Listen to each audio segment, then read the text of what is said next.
ते सादोळा या ठिकाणी 60,40,00,000 रुपयाचं काम सुरू असून या ठिकाणी या रस्त्याचं जे काम सुरू आहे यामध्ये पूर्णपणे भ्रष्टाचार व बोगसरित्या काम सुरू आहे.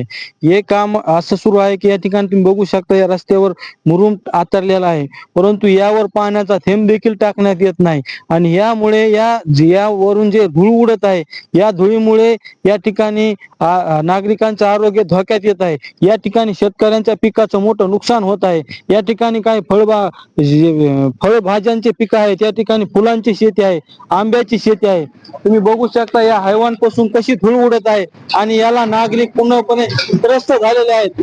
या ठिकाणी याकडे विद्यमान आमदार माजलगाव तालुक्याचे प्रकाश सोळंके असतील, तुम्ही या कामाचा मोठा गाजावाजा करत या ठिकाणी उद्घाटन केलेलं आहे, परंतु या कामाकडे तुमचं बिलकुल लक्ष आहे की नाही हे जनतेनं असा प्रश्न विचारलेला आहे.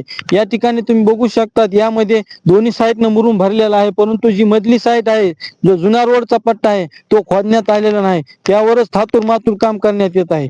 या ठिकाणी अधिक मास यात्रेनिमित्त श्री क्षेत्र पुरुषोत्तमपूर या ठिकाणी लाखो भाविक येणार आहेत आणि या धुळीमुळे नागरिकांच्या आरोग्यास धोका निर्माण होणार आहे, अपघातांचे प्रमाण होणार आहे आणि या ठिकाणी हजारो नागरिकांचं जे आरोग्य आहे ते धोक्यात आलेलं आहे.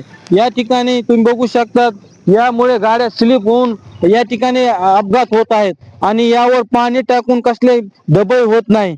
त्यामुळे या कामामध्ये कोट्यवधी रुपयाचा भ्रष्टाचार आणि बोगसरित्या सुरू असलेलं काम हे तात्काळ थांबवावं, याची चौकशी व्हावी. हे काम अंदाजपत्रकानुसार होत नसून या ठिकाणी हे काम पूर्णपणे बोगसरित्या सुरू आहे.